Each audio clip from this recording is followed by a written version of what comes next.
For our meditation this morning, I want to share with you something that the Lord gave me in my heart, lessons that the Lord taught me that I would like to share with you.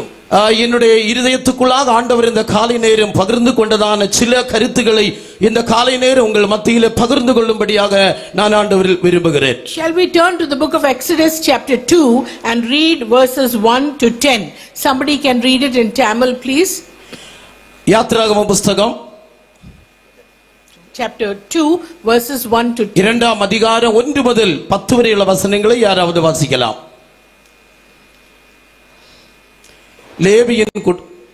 லேவியின் குடும்பத்தாரில் ஒருவன் லேவியின் குமாரத்திகளில் ஒருத்தியை விவாகம் பண்ணினான். அந்த ஸ்திரீ கர்ப்பவதியாகி ஒரு ஆண் பிள்ளையை பெற்று அது அழகுள்ளது என்று கண்டு அதை 3 மாதம் ஒளித்து வைத்தாள். அவள் அதை அப்புறம் ஒளித்து வைத்து கூடாமல் ஒரு நான்ற பெட்டியை எடுத்து அதற்கு பிசினும் சீலும் பூசி அதிலே பிள்ளையை வளர்த்தி நதியோரமாய் நாணலுக்குள்ளே வைத்தாள். அதற்கு என்ன சம்பவிக்கும் என்பதை அறியும்படி அதன் தமக்கை தூரத்திலே நின்று கொண்டிருந்தாள். அப்பொழுது பார்வோனுடைய குமாரத்தி நதியில் ஸ்நானம் பண்ண வந்தாள். அவருடைய தாதிகள் நதியோரத்தில் உலாவினார்கள். அவள் நாணலுக்குள்ளே இருக்கிற பெட்டியை கண்டு தன் தாதியை அனுப்பி அதை கொண்டு வரும்படி செய்தாள். அதை திறந்த போது பிள்ளையை கண்டாள். பிள்ளை அழுது அவள் அதின் மேல் இரக்கமுற்று இது எபிராயர் பிள்ளைகளில் ஒன்று என்றாள். அப்பொழுது அதன் தமக்கை பார்வோனின் குமாரத்தியை நோக்கி, உமக்கு இந்த பிள்ளையை வளர்க்கும்படி எபிராய ஸ்திரீகளில் பால் கொடுக்கிற ஒருத்தியை நான் போய் உம்மிடத்தில் அழைத்து கொண்டு வரட்டுமா என்றாள். அதற்கு பார்வோனுடைய குமாரத்தி, அழைத்து கொண்டு வா என்றாள். இந்த பெண் போய் பிள்ளையின் தாயை அழைத்து கொண்டு வந்தாள். பார்வோனுடைய குமாரத்தி அவளை நோக்கி, நீ இந்த பிள்ளையை எடுத்து கொண்டு போய் அதை எனக்கு வளர்த்திடு, நான் உனக்கு சம்பளம் கொடுக்கிறேன் என்றாள். அந்த ஸ்திரீ பிள்ளையை எடுத்து கொண்டு போய் அதை வளர்த்தாள். Yes, this portion towards the end we read Moses, she named him Moses, saying, I drew him out of the water. இந்த வசனத்தினுடைய கடைசி பகுதியில் பார்க்கும்போது நான் தண்ணீர்ல இருந்து எடுத்திருக்கிறேன் என்று சொல்லி அவருக்கு மோசே என்று பெயர் அழைக்கப்பட்டிருக்கிறது. We see that Pharaoh named him Moses very prophetically. நமக்கு பார்க்க முடியும் பார்வோனானவன் அந்த மோசே என்ற பேரு ஒரு தீர்க்கதரிசனமாகத்தான் அவங்க சொல்லுகிறார். Because in the later years we will see that Moses would draw the Israelites out of the Red Sea, through the Red Sea into freedom and deliverance. பின் காலங்களில் நமக்கு பார்க்க முடிகிறது மோசேயானவர் அந்த இஸ்ரவேல் மக்களை செங்கடல் வழியாக தன்னுடைய மக்களை விடுதலை செய்து வெளியே கொண்டு வருகிறதை பார்க்க முடிகிறது. You and I are drawn out of the fires of destruction, the fires of hell, into salvation through Christ Jesus, so that we can draw other people out of destruction into eternal life through Jesus Christ. நானும் நீங்களும் அழிவிலே இருந்து பாவத்திலே இருந்து பாடுகளிலே இருந்து மீட்டு கொள்ளப்பட்டு இழுத்து கொள்ளப்பட்டவர்களாக இருக்கிறோம். ஆகையால் நமக்கு இருக்கிற ஒரு உத்தரவாதித்துவம் மற்றவர்களையும் அதே அக்கினிக்குள்ளாக இருக்கிறவர்களை தீயில இருந்து இழுத்து கொள்ள வேண்டிய உத்தரவாதித்துவம் நமக்கு ஆண்டவர் கொடுத்திருக்கிறார். And this is a realization that each one of us who are born again, who are purchased by the blood of Jesus, each one of us must carry in our minds and our hearts at all times. ரட்சிக்கப்பட்டு இருக்கிற மனம் திரும்பி இருக்கிற நாம் ஒவ்வொருவருடைய மனதிலையும் நாம் புரிந்து கொள்ள வேண்டிய ஒரு மனநிலை இதுவாக இருக்க வேண்டும். I was looking at the life of Jochebed through this story. இந்த ஸ்டோரி மூலமாக இந்த கதை மூலமாக யோகபேத்தினுடைய வாழ்க்கையை நமக்கு பார்க்க முடியும். I was trying to figure out how did Jochebed handle herself when she was pregnant with Moses at a time when an edict was passed by Pharaoh that all the male Hebrew children that were born should be killed. அங்கே பிறக்கப்படுகிற எல்லா எபிராய பிள்ளைகளும் அந்த கொலை செய்யப்பட வேண்டும் என்று பார்வோனானவன் கட்டளை கட்டளை இட்டிருக்கிற அந்த காலத்திலே மோசேயினுடைய தாய் அந்த பிள்ளையை தன்னுடைய வயிற்றிலே எப்படி கர்ப்பவதியாக பாதுகாத்து கொண்டு வந்திருக்கிறார் என்ற அந்த காரியத்தை என்னுடைய மனதுக்குள்ளே ஒரு நினைவாக ஒரு சாயலாக நான் பார்க்க முடிகிறது. How did Amram and Jochebed, the parents of Moses, handle the situation? அப்படிப்பட்ட அந்த இக்கட்டான சூழ்நிலைகளை மோசேயினுடைய பெற்றோர்கள் எந்த அளவுக்கு அவர்கள் பயன்படுத்தினார்கள் என்பது முக்கியமான காரியமாக இருக்கிறது. Remember, the birth of Moses happened, or Jochebed was pregnant with Moses when there was no hope for the child's survival. அப்படி மோசே தன்னுடைய தாயுடைய வயிற்றிலே கர்ப்பவதியாக இருக்கிற நேரத்தில் அந்த பிள்ளை பிழைக்கக்கூடிய எந்த வாய்ப்பும் இல்லாத ஒரு சூழ்நிலையாக அந்த சூழ்நிலை காணப்பட்டது. If it was a male child, the child would be thrown into the river Nile and would die an instant death at the birth. இந்த பிறக்க போகிற பிள்ளை ஆண் பிள்ளையாக இருந்தால் வெகு சீக்கிரமாக அங்கே ஓடிக்கொண்டிருக்கிற நைல் நதியிலே எரிந்து கொலை செய்யப்பட வேண்டும் என்றதான ஒரு சட்டம் அந்த நாளிலே இருந்து கொண்டிருந்தது. And if it is a female child, what future does a female child have in a to be born into a situation where they are slaves and captives as to the Egyptians? அவர்கள் எகிப்திலே கைதிகளாக சிறைபிடிக்கப்பட்டிருந்த காலத்திலே ஒரு பெண் குழந்தை பிறந்திருந்தால் அந்த பெண் குழந்தையால எந்த விதமான பாதிப்பும் அங்கே இல்லை, என்ன பிரயோஜனம் இல்லை என்பதை அவர்கள் அந்த காலத்திலே உணர்ந்திருந்தார்கள். But what really touched me was Jochebed was an outstanding mother. என்னை தொட்டு கொண்டதான ஒரு காரியம் என்னவென்று சொன்னால், ஜோகெபேத் என்பவர்கள் ஒரு விசேஷமான ஒரு ஸ்திரீயாக, ஒரு தாயாக இங்கே காணப்படுகிறாள். The meaning, the Hebrew word Jochebed means Yahweh is glory or the Lord is glory. இங்கே யாகபேத் என்று அந்த பேருடையதான அர்த்தம், பொருள் கர்த்தர் மகிமையாக இருக்கிறார் என்பதுதான் எபிராய மொழியிலே அந்த வார்த்தையின் அந்த தாயினுடைய பேருடைய அர்த்தமாக இருக்கிறது. And the Hebrew religious books talk about Jochebed as being a very righteous woman. இந்த எபிராய வேதாகமத்திலே இந்த மோசேயினுடைய தாயை பற்றி அவள் ஒரு நீதியுள்ள ஸ்திரீ என்று விவரிக்கப்பட்டிருக்கிறது. She is called a wise woman. அவளை பற்றி புத்திமதியான ஒரு ஸ்திரீ என்று எழுதப்பட்டிருக்கிறது. And she, when she was carrying Moses, even in a hopeless situation, there was something in her heart that said that this child is special. அந்த நம்பிக்கை இல்லாத சூழ்நிலையிலே கூட இப்படிப்பட்ட பிள்ளையை தன்னுடைய உதரத்திலே அவள் சுமந்து கொண்டிருக்கும் போது அவள் அந்த பிள்ளையை பற்றினதான ஒரு நம்பிக்கை அவளுடைய இருதயத்துக்குள்ளே தூண்டப்பட்டு கொண்டே இருந்தது. And because of that feeling in her heart that she knew there was something special about the child, she did not abort the baby. ஆகையால் இந்த பிள்ளையை பற்றினதான ஒரு தரிசனம், பிள்ளையை பற்றின ஒரு சிந்தை, இந்த பிள்ளை பிறக்க போகிற பிள்ளை விசேஷமானவன் என்ற சிந்தையானது அவளை இந்த குழந்தையை இழக்க அனுமதிக்கவில்லை. She did not allow the child to be born and taken away by the Egyptian midwives. ஆகையால் இந்த பிள்ளை எகிப்திலே இருக்கிறதான சுதிகர்மிணிகளால் இந்த பிள்ளை எடுத்துக்கொண்டு போகக்கூடிய ஒரு சூழ்நிலை அவள் விரும்பவில்லை. Somehow she knew that this baby in her womb was given by God. அந்த நேரத்திலே அவள் ஒரு காரியத்தை புரிந்து கொண்டால், இந்த குழந்தையானது ஆண்டவரால் எனக்கு கொடுக்கப்பட்டது. And she knew that this child had to be preserved, and that is what she did. ஆகையால் இந்த குழந்தையானது பாதுகாக்கப்பட வேண்டும் என்பதை அவள் அந்த சூழ்நிலையிலே புரிந்து கொண்டாள். I want us to remember that all around her the situation for a male child to be born and to live was impossible. அந்த அவள் வாழ்ந்து கொண்டிருந்த அந்த சுற்று பகுதியிலே ஒரு ஆண் குழந்தையானது பிறக்கப்பட்டால் அது வாழக்கூடிய எந்த சூழ்நிலையும் இல்லாத சூழ்நிலையாக அந்த நாள் காணப்பட்டது. Today there will be many among us who are seated here with many dreams and visions that the Lord has given to us, but the situation around us, our own situation, may seem hopeless and absolutely impossible for such a dream to be fulfilled.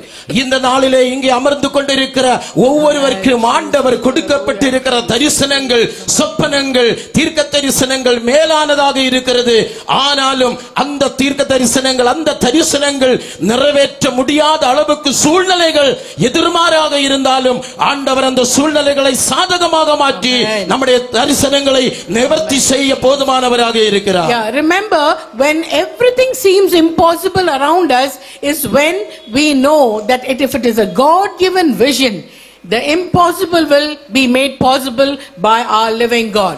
நம்முடைய சூழ்நிலைகள் எல்லாமே எதிர்பாராத விரோதமாக சூழ்நிலையாக இருந்தாலும் நம்மை அழைத்த ஆண்டவர் அந்த அசாத்தியமான காரியத்தை சாத்தியமாக மாற்ற போதுமானவர் என்பதை நாம் புரிந்து கொள்ள வேண்டும். The birth of Moses happened because Jochebed did not prematurely do away with the child.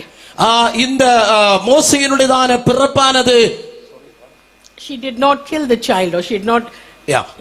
மோசே பிறப்பதற்கு முன்னமே தன்னுடைய தாய் அந்த குழந்தையை கொன்றுவிடவில்லை. She did not succumb or yield to the pressures around her. அவளை சுற்றி இருந்ததான அந்த பிரஷர், அந்த சூழ்நிலைகளுக்கு, அந்த நெருக்கங்களுக்கு அவள் அடிமைப்பட்டு போகவில்லை. She did not say, I am a slave to Pharaoh, so my child will not survive, and she did not allow the child to die. அவள் ஒருபோதுமே நான் ஒரு கைதியாக இருக்கிறேன், நான் ஒரு சிறையாக இருக்கிறேன், ஆகையால் இந்த குழந்தை வாழக்கூடிய வாய்ப்பில்லை என்று ஒருபோதும் அவளுடைய வாயால் சொன்னதில்லை, சிந்தித்ததில்லை. She did not say, I already have 2 children, I don't want a 3rd child, and she did not take any steps to abort the child. அவள் ஏற்கனவே எனக்கு ஆண்டவர் 2 பிள்ளைகளை கொடுத்திருக்கிறார், எனக்கு 3வது ஒரு பிள்ளைக்கு தேவையில்லை, ஆகையால் அந்த பிள்ளை அழித்து விட வேண்டும் என்று அவள் நினைக்கவே இல்லை. But this is a reminder that you and I should not come down under pressure and yield to pressure and do away with the God-given dreams even when circumstances are not favorable. இது நமக்கு ஒவ்வொருவருக்கும் ஆண்டவர் கொடுக்கிற செய்தியாக இருக்கிறது. சூழ்நிலைகள் எதுவாக இருந்தாலும் அந்த சூழ்நிலைகளை மத்தியில நாம் ஓடி மறைகிறவர்களாக அல்ல, அதன் மத்தியிலே கனி கொடுக்கிறவர்களாக, கர்த்தர் நமக்கு கொடுத்திருக்கிற தரிசனங்களை நிவர்த்தி செய்கிறவர்களாக இருக்க வேண்டும் என்பதை ஆண்டவர் நம்மோடு பேசுகிறார். Not only did she not do away with the dream, when the baby was born, before the baby was born, she prepared a papyrus basket. She layered it with tar and pitch to protect the baby and to preserve the baby. அந்த குழந்தை பிறப்பதற்கு முன்னாகவே, பிறந்ததுக்கு பின்னாடி உள்ள காரியம் அல்ல, அதற்கு முன்னாகவே அந்த குழந்தை பிறக்கும் போது அந்த குழந்தை எப்படியாக பாதுகாக்க வேண்டும் என்பதை ஒரு நாணல் பெட்டியை ஆயத்தப்படுத்தி அதை கீழ் பூசி அது எந்த அளவுக்கு பாதுகாப்பாக இருக்க வேண்டுமோ அந்த அளவுக்கு பாதுகாப்பான ஒரு பெட்டியை அவள் ஆயத்தப்படுத்தினாள். She made this basket to preserve the baby and to protect the baby from any harm and danger. எப்படி எந்த விதமான அபகடங்கள், எந்த விதமான இக்கட்டான சூழ்நிலைகளில் இருந்தும் அந்த பிள்ளையை பாதுகாக்கும்படி அந்த பெட்டியை அவள் ஆயத்தப்படுத்தினாள். And she hid the baby in this basket in her home for 3 months. அவள் அந்த பிள்ளையை 3 மாதம் அவள் வீட்டிலே மறைத்து வைத்திருந்தாள். And she did this because she believed that this baby, beautiful baby that she was blessed with, was a promise child from the living God. அவள் ஒரு காரியத்தை புரிந்து கொண்டால், இந்த அழகான பிள்ளையானது கர்த்தருடைய வாக்குத்தத்த சந்ததியாக இருக்கிறது என்று உள்ள ஒரு நம்பிக்கை அவளுடைய உள்ளத்திலே இருந்து கொண்டே இருந்தது. When God gives us a dream, when God gives us a vision with his promise, we are to protect that vision from the enemy attacking and taking away the desire from our heart or taking away the vision from our lives. We are to protect that vision without allowing the enemy to in any way harm the dream. ஆண்டவர் நமக்கு ஒரு தரிசனத்தை கொடுத்திருந்தால் அந்த தரிசனத்தை நம்முடைய உள்ளத்திலே நாம் பாதுகாத்துக் கொள்ள வேண்டும். எந்த இக்கட்டான, எந்த டேஞ்சரான சூழ்நிலையிலையும் அந்த பிள்ளையை, அந்த தரிசனத்தை நம்முடைய வாழ்க்கையில இருந்து அழித்து போகாதபடிக்கு, நம்மை விட்டு பறிகொண்டு போகாதபடிக்கு அது பாதுகாத்துக் கொள்ள வேண்டிய ஒரு பொறுப்பு நமக்கு ஆண்டவர் கொடுத்திருக்கிறார். When we take one step to preserve, to protect God given visions, the Lord will give us a way to bring those visions to fulfillment. நாம் அந்த ஆண்டவர் கொடுத்திருக்கிற தரிசனங்களை பாதுகாக்க நாம் ஆயத்தமாகும் போது, நாம் தயாராகும் போது, அதற்கு அந்த தரிசனங்களை பூர்த்தீகரிக்க கர்த்தர் நமக்கு உதவியை செய்வார். We may not have the human wisdom to do it. We may not have human wisdom to protect the dreams. எல்லா பெண்களுக்குமே இப்படிப்பட்ட சூழ்நிலையிலே பாதுகாக்கக்கூடிய ஞானத்தை ஆண்டவர் கொடுத்திருக்கிறார். But God in his mercy, he is an all wise God. He will give wisdom when we just protect His vision that He has given to us. நமக்கு அதற்கான ஞானம் இல்லை என்று சொன்னாலும் ஆண்டவர் அவருடைய கிருபையினால் அவருடைய ஞானத்தினால் அந்த பிள்ளையை பாதுகாக்கக்கூடிய கிருபையும் ஞானமும் அவர் நமக்கு கொடுப்பார். I want to talk about 4 principles that the Lord showed me that Jochebed carried in her life. இந்த யோகேபேத் அவர்களுடைய வாழ்க்கையிலே அவர்கள் பின்தொடர்ந்ததான 4 குணாதிசயங்களை பற்றி இன்றைக்கு நான் உங்களோடு பேசும்படியாக விரும்புகிறேன். First one is Jochebed recognized the sovereignty of God in her life. முதலாவதாக ஜோகேபேத் அவர்கள் புரிந்து கொண்ட ஒரு காரியம் கர்த்தருடைய பரமாதிகாரத்தை அவள் புரிந்து கொண்டார். In all her circumstances she knew that God was sovereign. எல்லா சூழ்நிலையிலும் கர்த்தர் எல்லாத்துக்கும் மேலானவர் என்பதை அவள் புரிந்து கொண்டார். You and I should never forget that our God is a sovereign God. நானும் நீங்களும் ஒருபோதும் மறந்து போக கூடாது, நம்முடைய ஆண்டவர் சகலத்திற்கு மேலானவராக இருக்கிறார். In all our circumstances, even when we don't understand, God knows our every aspect of our life, and we should never forget that. நாம் நம்முடைய சூழ்நிலைகளை பற்றி நாம் சரியாக புரிந்து கொள்ளவில்லை என்றாலும் ஆண்டவர் நம்முடைய சரியான சூழ்நிலைகளை ஒவ்வொரு வினய பொடிகளையும் ஒவ்வொரு சின்ன காரியங்களை கூட அவர் உண்மையாகவே புரிந்து கொள்ளுகிறவராய் இருக்கிறார். Psalm 103 verse 19 says, "The Lord has established his throne in the heavens, and his sovereignty rules over all." சங்கீதம் 103:19 வசனம் இப்படியாக சொல்லப்பட்டிருக்கிறது. Psalm 103 verse 19. கர்த்தர் வானங்களில் நமது சிங்காசனத்தை ஸ்தாபித்திருக்கிறார், அவருடைய ராஜ்யம் சர்வத்தை ஆளுகிறது. So how did Jochebed, did she know that her child was going to become a great deliverer for the Israelites? இப்பொழுது எப்படியா இந்த யோசேப் அவர்கள் தன்னுடைய பிள்ளை வரும் காலத்தில் இஸ்ரவேல் மக்களை எகிப்திலே இருந்து விடுவிக்கிறார் என்பதை அவர்கள் புரிந்து கொண்டிருக்கிறார்கள். When we read Hebrews chapter 11 verse 23, எபிரேயர் நிருபம் 11ஆம் அதிகாரம் 23வது வசனத்தை படிக்கும்போது it says, "By faith when Moses was born, his parents saw the child was beautiful, and they hid him for 3 months." மோசே பிறந்தபோது அவனுடைய தாய் தகப்பனார் அவனை அழகுள்ள பிள்ளை என்று கண்டு விசுவாசத்தினாலே ராஜாவினுடைய கட்டளைக்கு பயப்படாமல் அவனை 3 மாதம் ஒளித்து வைத்தார்கள். And they were not afraid of the king's edict. அவர்கள் அந்த ராஜாவினுடைய செயல்களை அவர்கள் பயப்படவில்லை. When they saw the beautiful child Moses, to them it was like the promise of God being given to them that this child is a special child. இந்த அழகான பிள்ளை ஆண்டவர் அவர்களுக்கு கொடுத்தபோது இது ஆண்டவர் எங்களுக்கு வாக்குத்தத்தத்தின்படி தந்த குழந்தை என்பதை அவர்கள் அது புரிந்து கொண்டார்கள். And that is why they took the risk of hiding the child in their home for 3 months. அதனால தான் அவர்கள் தங்களுடைய வீட்டிலே இந்த பிள்ளையை 3 மாதம் பாதுகாப்பாக மறைத்து வைக்கக்கூடிய அந்த சிரமத்தை அவர்கள் எடுத்துக்கொண்டது. Remember, if they hid the child in the house and if they were caught, the whole family would be killed. That would be the punishment. அவர்கள் அந்த குழந்தையை வீட்டிலே பாதுகாக்கிறது அன்னைக்கு பிடிக்கப்பட்டிருந்தால் அந்த குடும்பம் முழுவதுமாக அழிக்கப்பட்டிருக்கும். அதுதான் அவர்களுக்கு தண்டனையாக இருக்கிறது. But they were willing to take that risk. ஏனால் அப்படிப்பட்ட இக்கட்டான சூழ்நிலைகளை அவர்கள் எடுக்கும்படி அவர்கள் மனதுள்ளவர்களாக மாற்றப்பட்டார்கள். Because in that tiny beautiful baby they saw the little faith was instilled in their heart when they saw that this is a promised child, that this child is different from the other Hebrew male children. அவர்கள் அந்த அழகான குழந்தையை பார்த்தபோது, நல்ல அந்த அழகுள்ள குழந்தையை பார்த்தபோது அவர்களுக்குள்ளே ஒரு சிந்தனை வந்தது, இது மற்ற எல்லா குழந்தைகளை பார்க்கிலும் விசேஷமான குழந்தை, இது வாக்குத்தத்தத்தின் குழந்தை, இது ஆண்டவர் எங்களுக்கு கொடுத்திருக்கிற வாக்குத்தத்தம் என்பதை அவர்கள் உள்ளத்திலே அவர்கள் உணர்ந்து கொண்டார்கள். Faith and hope grew in their heart like a tiny mustard seed. ஒரு கடுகு விதையை போல நாம் விசுவாசம் என்பது, நம்பிக்கை என்பது அது நம்முடைய இருதயத்துக்குள்ள இருந்து வளர வேண்டும். So the sight of this beautiful promised child instilled hope and increased faith, and that is the way they did not get scared of the king's edict.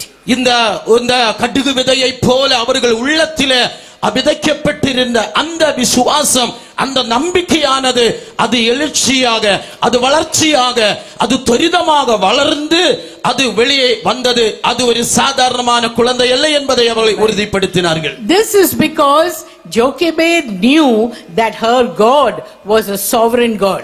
இந்த காரியத்தினால யோகேபேத் ஒரு காரியத்தை புரிந்து கொண்டால், எங்களுடைய ஆண்டவர் அவர் சர்வ வல்லமை உள்ள தேவன். Amen. And the second principle I want to talk about is Jochebed realized that God knew her situation. இரண்டாவது தத்துவமானது யோகேபேத் புரிந்து கொண்ட காரியம், ஆண்டவர் எங்கள் சூழ்நிலைகளை புரிந்து இருக்கிற ஆண்டவர். Remember, she was a slave in Egypt. நீங்கள் ஒரு காரியத்தை நினைவு கொள்ளுங்கள், அவள் எகிப்திலே கைதியாக சிறையாக இருக்கிறவள். She and all the people, Israelites with her, were going through lot of hardship under the Egyptians.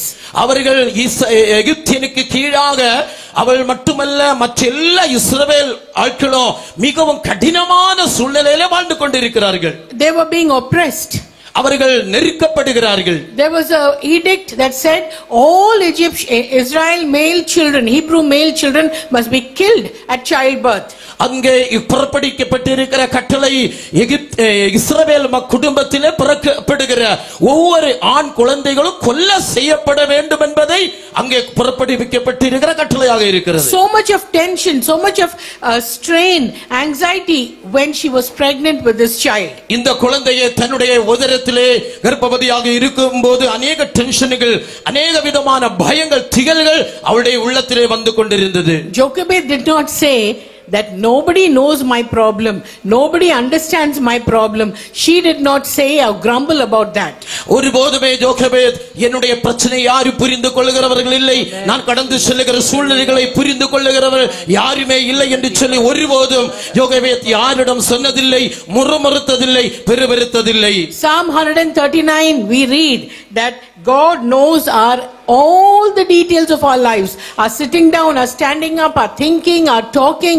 Even before we say a word, God knows what words are going to come on our lips. சங்கீதம் 139:2 வசனத்தை படிக்கும்போது, நான் உட்கார்தலையும் என் எழுந்திருக்கிறதலையும் நீர் அறிந்திருக்கிறீர், என் நினைவுகள் நான் நடந்தாலும் படுத்திருந்தாலும் என்னை சூழ்ந்திருக்கிறீர் என்று என் வழிகளில் எல்லாம் உமக்கு தெரியும் என்று சங்கீதக்காரன் சொல்லுகிறார். Even in her difficult time, Jochebed knew that God knew her every detail.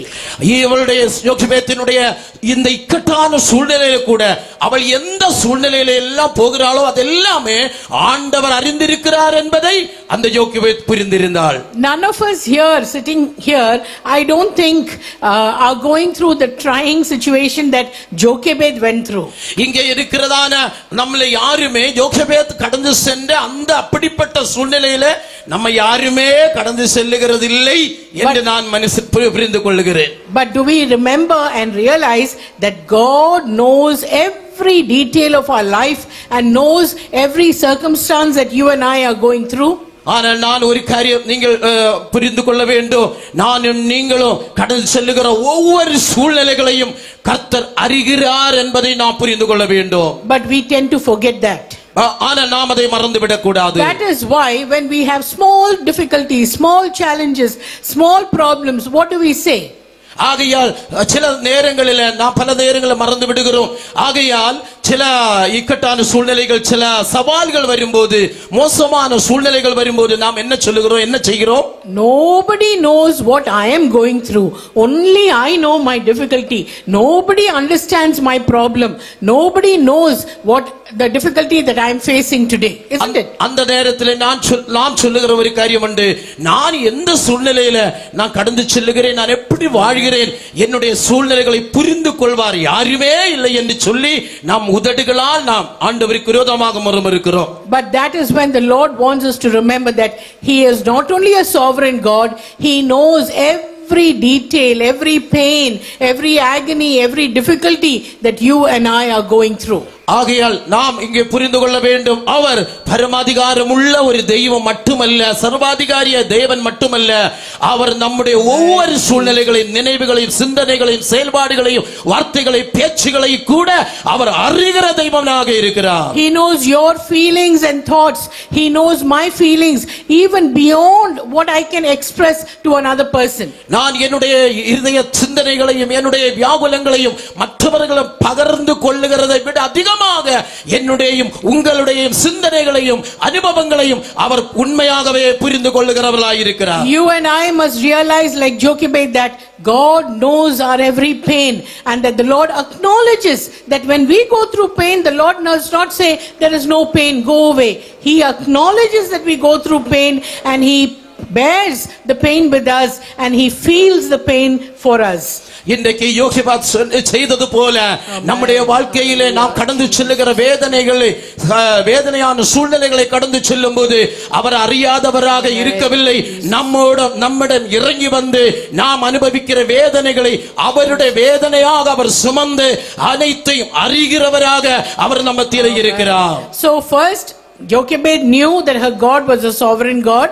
முதலாவதாக யோகேபேத் ஆண்டவர் பரமாதிகாரியான தேவன் என்பதை புரிந்து கொண்டார். Second, Jochebed realized that her God knew her every circumstance and every detail of her life. இரண்டாவதாக அவளுடைய வாழ்க்கையில் இருக்கிற எல்லா சூழ்நிலைகளையும் எல்லா வாழ்க்கை அனுபவங்களையும் அவர் அறிந்திருக்கிறார் என்பதை புரிந்து கொண்டார். The third principle, மூன்றாவது தத்துவமானது, Jochebed released her problem into the hands of God. Jochebed அவளுடைய வாழ்க்கையில இருக்கிற பிரச்சனைகளை கர்த்தருடைய கரத்தில் ஒப்பு கொடுத்தாள். Jochebed, remember, she made a nice beautiful basket. 3 months she kept the basket and the baby in her home.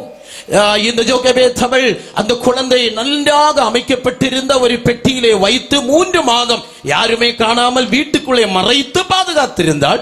And she could have made the basket was made so that no water and no insects, no creatures would enter the basket. It was made safe for a baby to float in the water.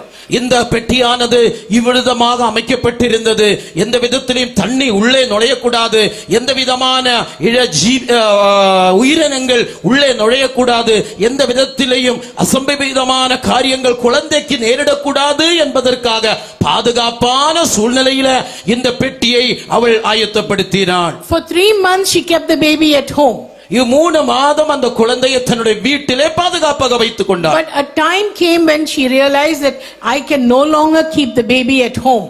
ஒரு வேளை வந்தபோது இன்னும் இந்த குழந்தை என்னால வீட்டிலே பாதுகாக்க முடியாது என்பதை அவள் புரிந்து கொண்டாள். She did not think of how can I make the basket soundproof so that the neighbors will not hear the baby crying. நான் இப்படியாக சிந்திக்கிறேன், ஒருவேளை இந்த பெட்டி சத்தம் கூட வெளியே வராத அளவுக்கு எப்படி என்னால ஆயத்தப்படுத்த முடியும்? காரணம், இந்த பிள்ளை உள்ளே இருந்து அழுகிறது, சத்தம் வெளியே கேட்க கூடாது என்பதை பற்றி கூட அவள் சிந்தித்திருப்பாள் என்பதை நான் நினைக்கிறேன். No, but she realized, I have done my best to protect the baby. I have done my best to preserve the baby till now for 3 months. But hereafter, this baby, I cannot handle this problem. I cannot handle this difficulty. It is time for me to release the problem or the baby. ஆனால் அப்படி அவள் சிந்திக்கவில்லை. அவள் ஒரு காரியத்தை புரிந்து கொண்டாள். இதுவரையும் இந்த குழந்தையை பாதுகாப்பாக வைக்கக்கூடிய பொறுப்பு என்னுடைய கருத்தில் கொடுக்கப்பட்டிருந்தது. அதை நான் உண்மையாக நேர்த்தியாக செய்து முடித்திருக்கிறேன். இனியுள்ள காரியம் என்னுடைய பொறுப்பல்ல. இதுவரை நான் என்னுடைய காரியத்தை நேர்த்தியாக செய்திருக்கிறேன். She handed over the baby, put the baby in the basket and allowed the basket and put it into the river Nile. இப்பொழுது இந்த குழந்தையை அந்த பெட்டியிலே வைத்து நைல் நதியிலே அந்த தண்ணீரிலே இந்த குழந்தை அப்படியே அவள் பாய்த்து விட்டாள். She had to do it for not only her safety and her good, but for the baby's good as well. இப்பொழுது அவளுடையதான வாழ்வு, அவளுடையதான வாழ்வுடையதான பாதுகாப்பு மட்டுமல்ல, அவள் பார்த்து கொண்டது இந்த குழந்தையினுடைய வாழ்வும் பாதுகாப்பு எதிர்காலம் கூட அவளுக்கு அரிசனையாக இருந்தாள். Remember, Jochebed was at a time in her life when she became totally helpless. She did not know who to turn for help. Nobody could help her. But at that helpless point in her life, she became absolutely dependent and reliant upon God. இப்பொழுது பாருங்களேன், ஒரு வேளை வந்தது, யாராலையும் உதவி செய்ய முடியாத ஒரு உதவியற்ற ஒரு சூழ்நிலையில யாராலையும் இவளுக்கு உதவி செய்ய முடியாத ஒரு சூழ்நிலை வந்தபோது ஒரு காரியத்தை புரிந்து கொண்டார். இப்பொழுது என்னுடைய சகல பிரச்சனைகளையும் ஆண்டவருடைய கரத்தில் நான் ஒப்புக் கொடுக்கிறேன், அவரால் தான் உதவி செய்ய முடியும். So she released her problem into the river Nile. ஆகையால் அவளுடைய பிரச்சனையை அந்த நைல் நதியிலே அவள் திறந்து விடுகிறாள். And she was a wise woman. அவள் ஞானமுள்ள ஒரு ஸ்திரீயாக இருந்தாள். She put the basket with the baby near the reeds that were growing. That was the usual place for Pharaoh's daughter to come and bathe. இங்கே பார்வோனுடைய குமாரத்தி ஸ்நானம் பண்ண வருகிறதான அந்த கடவிலே, அந்த நதியிலே அவள் ஞானத்தோடு அந்த குழந்தையை பெட்டியிலே வைத்து அங்கே பாய்த்து விட்டாள். And she made Miriam, her daughter, stand there and say and look after the safety of the child. இப்பொழுது தன்னுடைய மகளாய் இருக்கிற மிரியத்தை தன்னுடைய குழந்தையுடையதான பாதுகாப்புக்கான காரியங்களை கவனிக்கும்படி அங்கே பக்கத்தில் மாறி நிற்கும்படியாக அனுமதித்தாள். And Miriam was, as a little girl, 13 years or 12-year-old girl, she was standing there and doing the job entrusted to her by her mother very faithfully. இப்பொழுது தன்னுடைய தாயானவள் உண்மையாகவே இவள் செய்வாள் என்று நம்பிக்கையுடன் ஒப்படைக்கப்பட்ட வேலையை செய்யும்படியாக 12-13 வயதுள்ளதான அந்த பிள்ளை அந்த உத்தரவாதித்தத்தை உண்மையாகவே செயல்படுத்தும்படி அதுக்கு சமீபமாக நின்று கொண்டிருந்தாள். As mothers, we must train our children to grow up in obedience.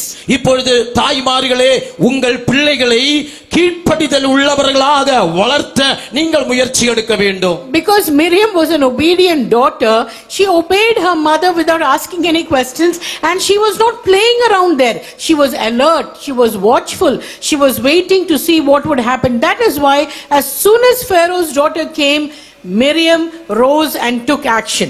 இப்பொழுது பாருங்கள், மிரியமானவள் மிகவும் கீழ்ப்படிதல் உள்ள ஒரு பிள்ளையாக இருந்தார். எப்பொழுது தன் தாய் அந்த காரியத்தை தன்னுடைய கரத்தில் ஒப்பு கொடுத்தாலோ உடனே அங்கே இருந்து விளையாடி நிற்கவில்லை. தாய் ஒப்பு கொடுத்ததான அந்த காரியத்தை செய்து பூர்த்தீகரிக்கும்படி அந்த இடத்துல ஓடி போய் நின்றாள். ஆகையால் தான் பார்வோனுடைய குமாரத்தி குளிக்க வந்தபோது பிள்ளையினுடைய அழுகை சத்தம் கேட்டபோது துரிதமாக ஓடி போய் அந்த பிள்ளை சமீபத்தில் பார்வோனுடைய குமாரத்தின் சமீபத்தில் அவள் ஓடி போனாள். Dear mothers and sisters in Christ, you and I have been handed over children. We have been handed over responsibilities. It is for us to safeguard that responsibility until the Lord brings the next person who will take charge of the responsibility. You and I are called to be faithfully handling that responsibility, being alert to the word of God, being prayerful, being watchful, and understanding what the Holy Spirit wants to tell us in handling that responsibility. அருமையான தாய்மார்களே, பெற்றோர்களே, ஆண்டவர் நமக்கு கொடுக்கப்பட்டிருக்கிற குழந்தைகளை கர்த்தருடைய வசனத்தின்படியே கீழ்ப்படிதலோடு உண்மையாக வளர்த்தக்கூடிய உத்தரவாதித்தத்தை ஆண்டவர் நம்முடைய கருத்திலே கொடுத்திருக்கிறார். நம்மை அந்த உத்தரவாதித்தம் இன்னொரு நபருடைய கரங்களிலே கைமாறப்படுகிறது வரையும் கர்த்தருடைய வசனத்தின்படி அந்த பிள்ளைகளை பாதுகாக்க, கீழ்ப்படிதலோடு வளர்த்த, அதை ஜாக்கிரதையாக இருக்கக்கூடிய உத்தரவாதித்தத்தை இந்த பெற்றோர்களாய் இருக்கிற நம்முடைய கருத்திலே ஆண்டவர் கொடுத்திருக்கிறார். Amen. Amen. It is very strange when we look at it that the Nile River was supposed to be the graveyard for the male Hebrew children, but now Jochebed is sending her baby child into the Nile River, hoping and believing or thinking that this child will be protected.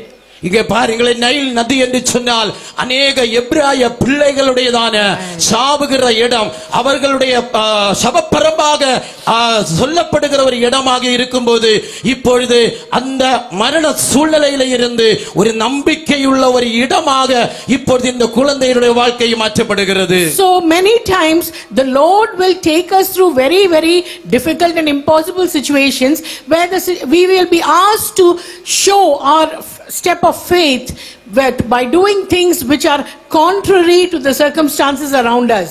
இப்பொழுது பல நேரங்களிலும் நம்முடைய சூழ்நிலைகள் விரோதமான சூழ்நிலைகளை நாம் கடந்து செல்லும் போது ஆண்டவர் நம்மிடத்திலே இருந்து எதிர்பார்க்கிறது, அப்படிப்பட்ட விரோதமான சூழ்நிலையில, இக்கட்டான சூழ்நிலையில உங்கள் விசுவாசம் அதற்கு அனுகூலமாக எழும்புகிறதோ என்பதை ஆண்டவர் நம்மிடத்திலே இருந்து எதிர்பார்க்கிறார். May we always be alert to what the word of God is saying. May we be prayerful, at the same time watchful about our circumstances. நம்முடைய சூழ்நிலை மத்தியில நாம் பல நேரங்களில் ஜெபத்துடன் இருக்கிறோம். நாம் அந்த சூழ்நிலை மத்தியில ஜெபத்துடன் மட்டுமல்ல, நாம் ஜாக்கிரதை உள்ளவர்களாகவும் விசுவாசம் உள்ளவர்களாக இருக்க வேண்டும். Moses was called to be the deliverer of Israel. இப்பொழுது மோசேயானவர் இஸ்ரவேல் மக்களுடைய அவர்களை ரட்சிக்கிற மீட்பர் என்று அழைக்கப்பட்டிருக்கிறார். And that is, he was called by God. இவர் ஆண்டவரால் அழைக்கப்பட்டிருந்தார். And when the Hebrew commentary, the Midrash states that the daughter of Pharaoh, when she saw the baby, she was looking for a nurse to feed the child. இப்பொழுது பார்வோனுடைய குமாரத்தியானவள் இந்த குழந்தையை கண்டபோது இந்த குழந்தைக்கு பால் ஊட்டக்கூடிய ஒரு நர்ஸை அவள் தேடுகிறாள். And she had many Egyptian girls with her. ஆனால் அவளோடு சேர்ந்த अनेक எகிப்திய பெண்கள் நேர்சாக அங்கே உண்டு. But the Hebrew commentary says that probably the Egyptian women tried to feed the baby. ஒருவேளை அங்கே இருக்கிற எகிப்திய பெண்கள் இந்த பிள்ளைக்கு பாலூட்டும்படியாக கடந்து வந்திருக்கலாம். But the baby refused. ஆனால் இந்த குழந்தை அதை எதிர்த்து வேண்டாம், அது ரெஃப்யூஸ் பண்ணி இருக்கலாம். That is when Miriam seized the opportunity and asked, can I bring a nurse to feed the baby? Can I bring somebody to feed the baby, to help enable the baby to be fed? எகிப்திய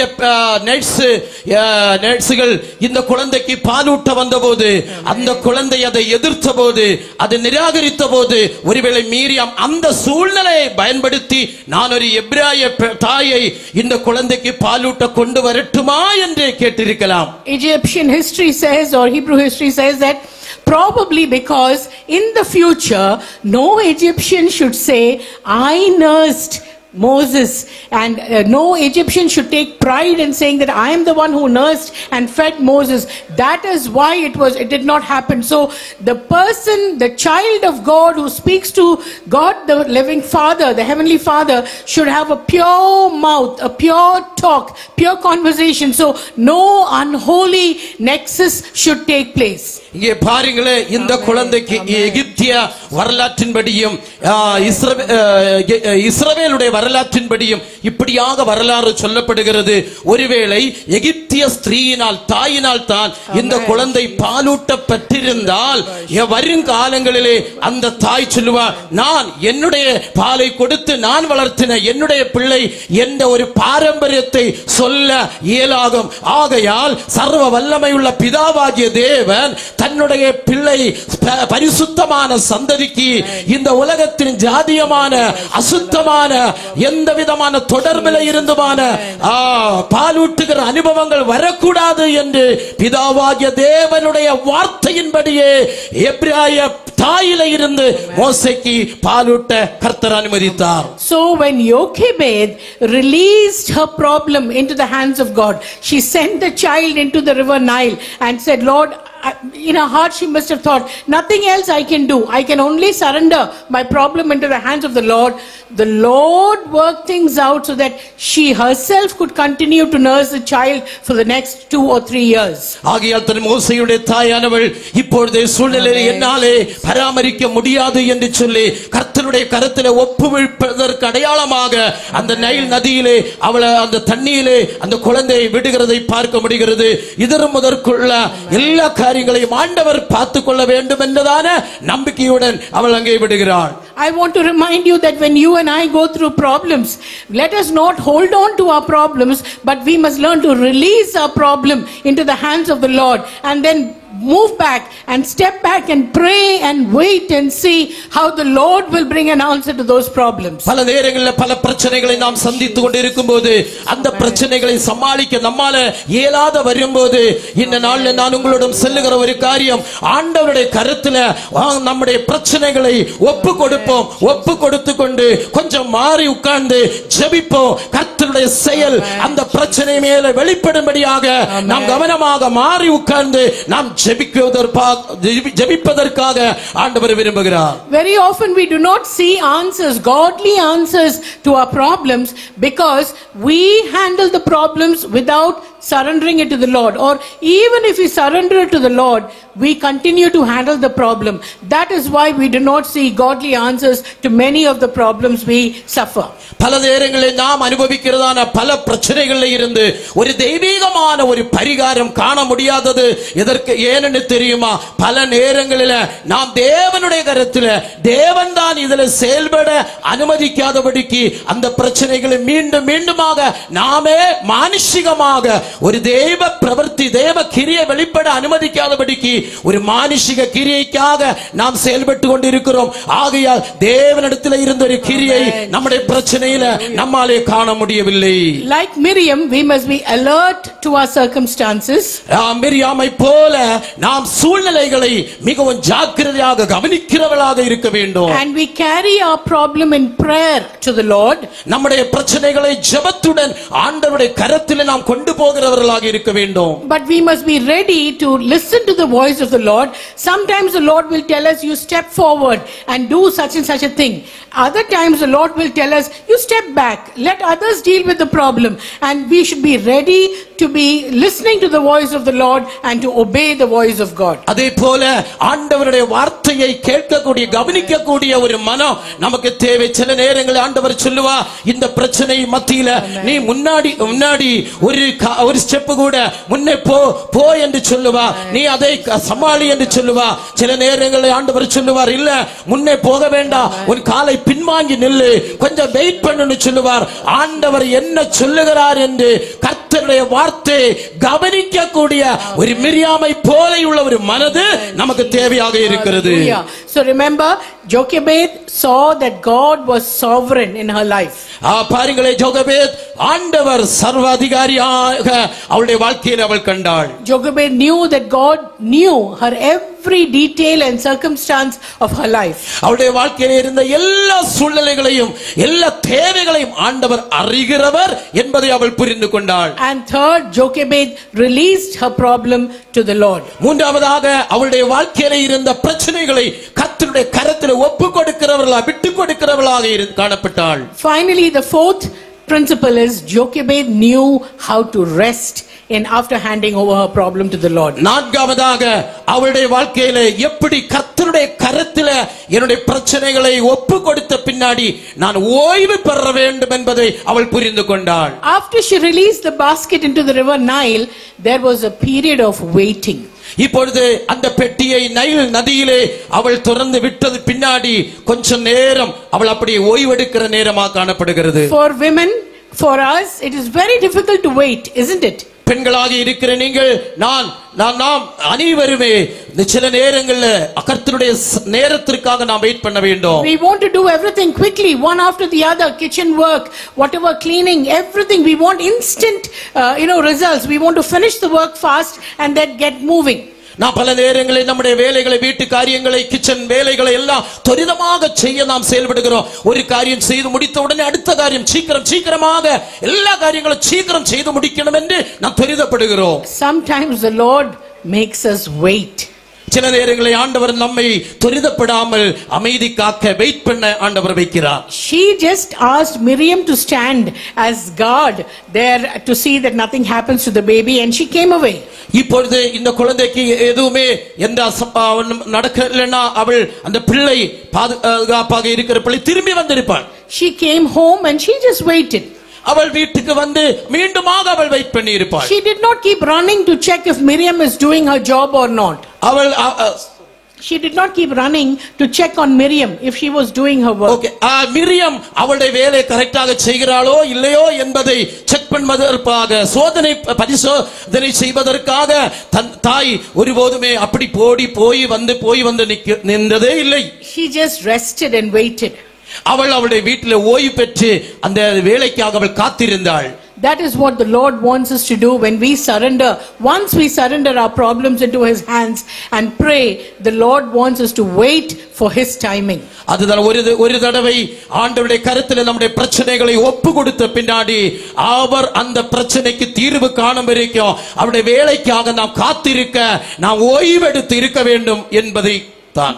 Matthew chapter 11 verses 28 to 30 we read, "Come to me all who are weary and heavy laden, and I will give you rest."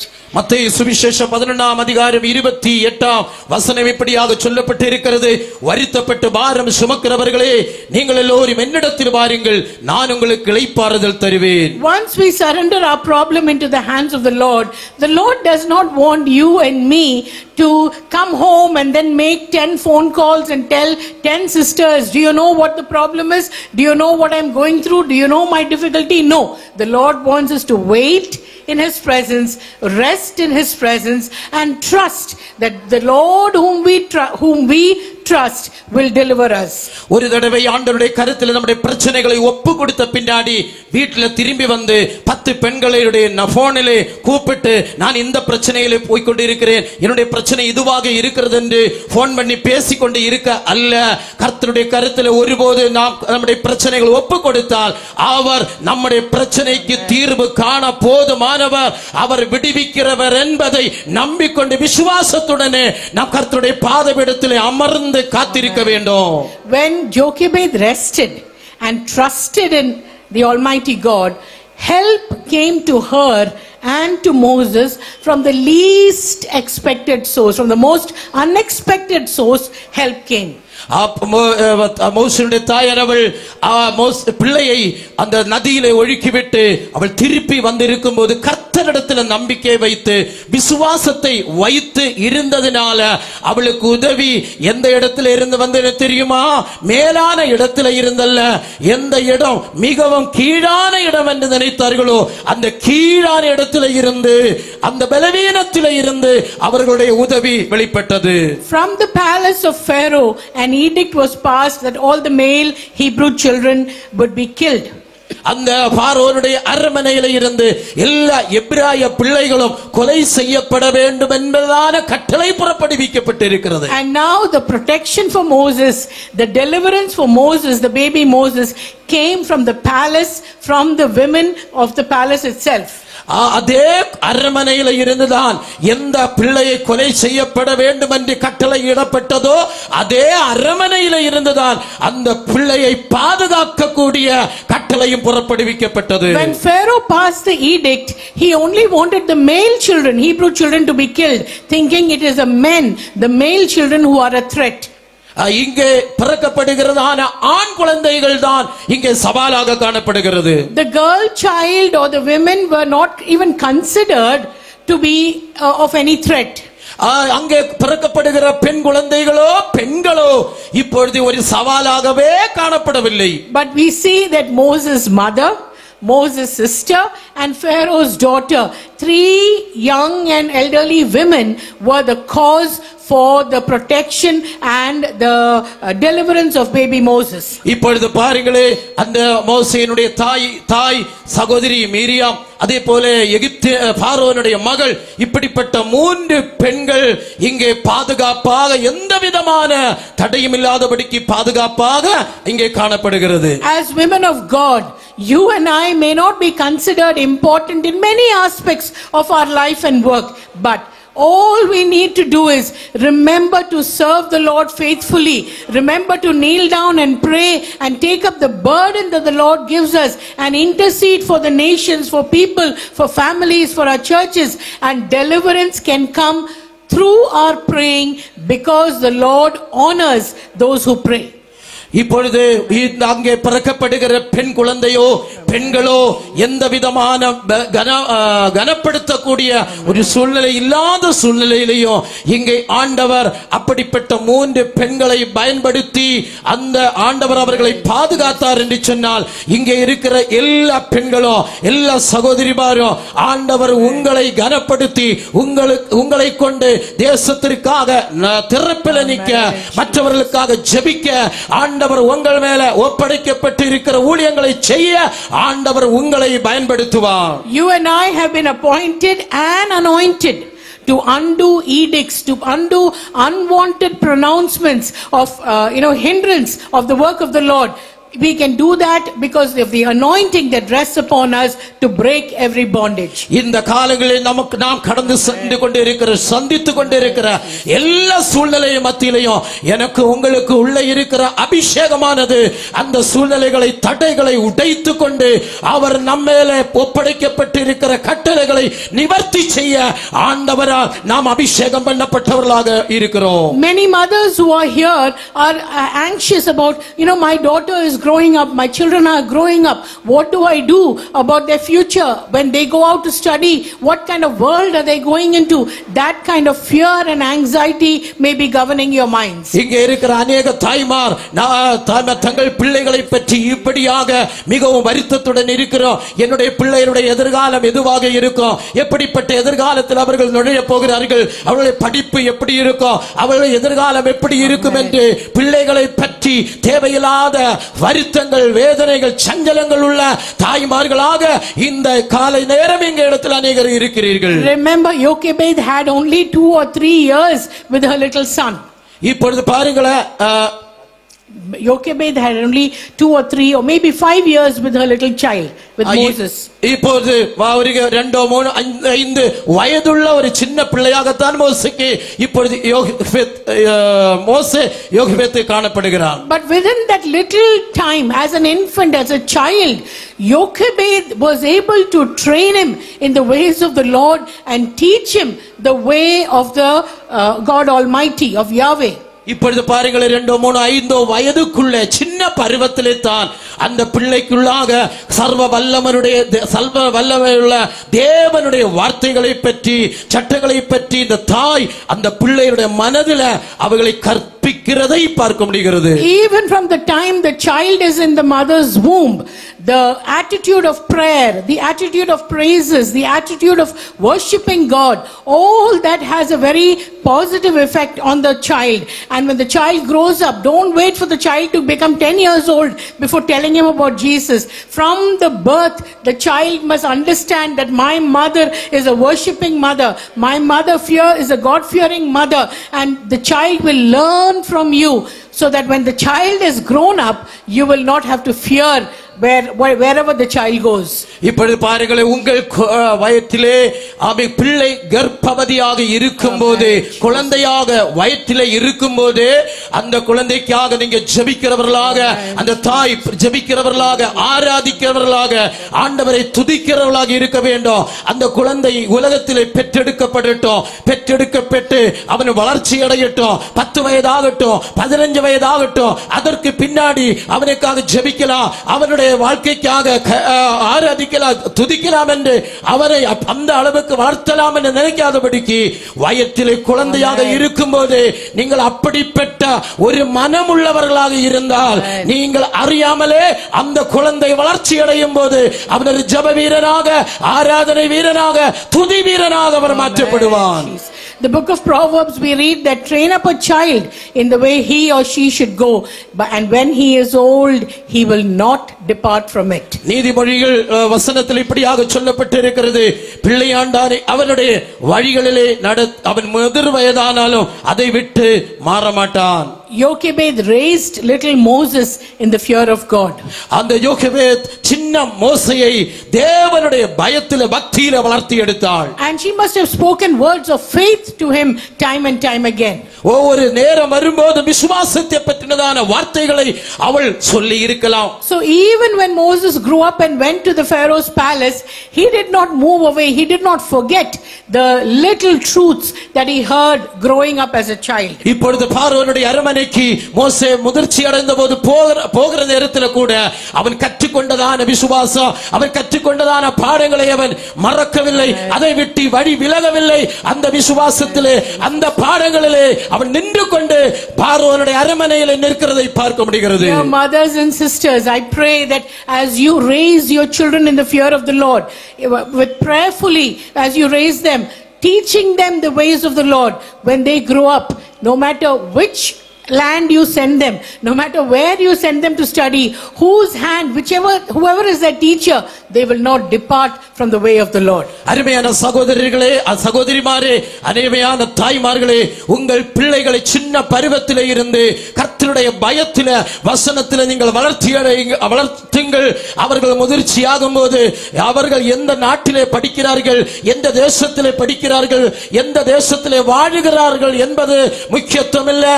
அவர்கள் எந்த தேசத்தில் இருந்தாலும் நீங்கள் சின்ன பருவத்தில் அவர்களுக்கு கற்றுக் கொடுத்த தெய்வீக பயம், தெய்வீக வசனத்தை அவர்கள் விட்டு அவர்கள் விலக மாட்டார்கள். Jochebed was faithful to the task that was assigned to her. ஆண்டவர் அவள் மேல் ஒப்படைக்கப்பட்டிருக்கிற உத்தியமத்திலே அவள் உறுதியுள்ளவளாக உண்மையுள்ளவளாக இருந்தாள். And she outlived Moses. அதை மோசே மூலமாக அதை வெளிப்படுத்தி கொண்டு வந்தார். And she lived longer than Moses.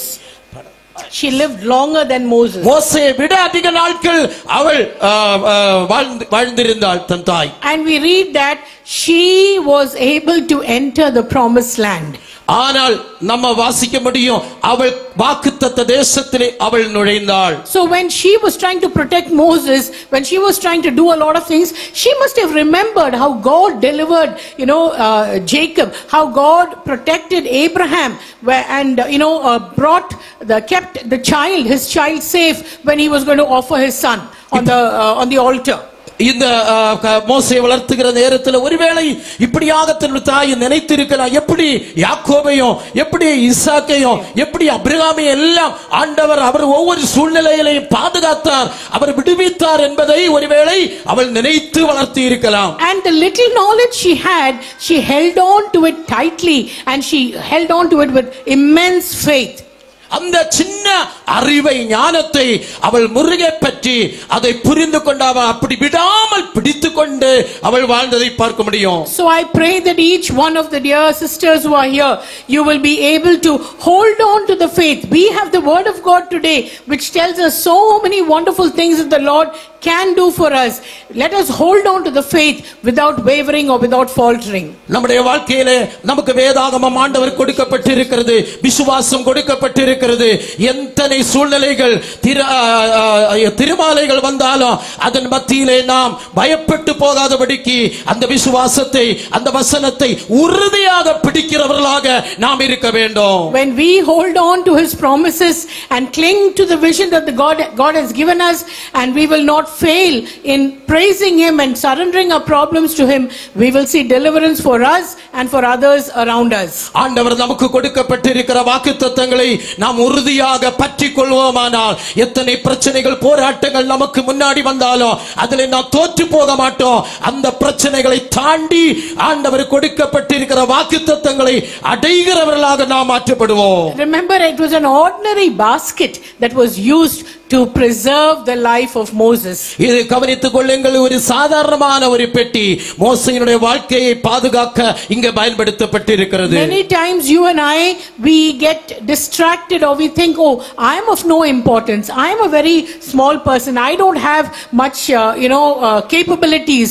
But even the ordinary things like a simple basket, God will use it for his extraordinary purposes. இந்த ஒரு பெட்டியானது ஒரு சாதாரண பெட்டியாக இருந்தும் மோசேயை காப்பாற்ற சாதாரணமான பெட்டி உதவினது போல பல நேரங்களில் நாம் இப்படியாக சிந்திப்போம், என்னால ஒண்ணுமே இயலாது, நான் ஒரு சாதாரண ஸ்திரீ, நான் ஒரு சாதாரண மனிதர், என்னால அதிகமாக ஒன்றும் செய்ய முடியாது என்று பல நேரங்களில் நாம் நம்முடைய திறமைகளை நினைத்து நம்முடைய சூழ்நிலைகளை நினைத்து நாம் சிந்திப்போம். ஆனால் ஒரு சாதாரண பெட்டியை பயன்படுத்தி ஒரு மோசேயை காப்பாற்ற ஆண்டவர் கிரியை செய்தாரானா, சாதாரணமாக ஒன்றுக்கும் இயலாதென்று நினைக்கிற உன்னை கொண்டு கர்த்தர் அசாதாரணமான காரியத்தை அவர் செய்ய வல்லமை உள்ளவராக இருக்கிறார். Amen. All of us are not called to become mother of Moses. We may not be called to become the mother of a Moses. சில வேளையில நாம் மோசேயினுடைய தாயாக ஒருவேளை நாம் அழைக்கப்படாமல் இருக்கலாம். But maybe we are called only to be a Miriam, to stand and watch and listen where the danger is anywhere around us.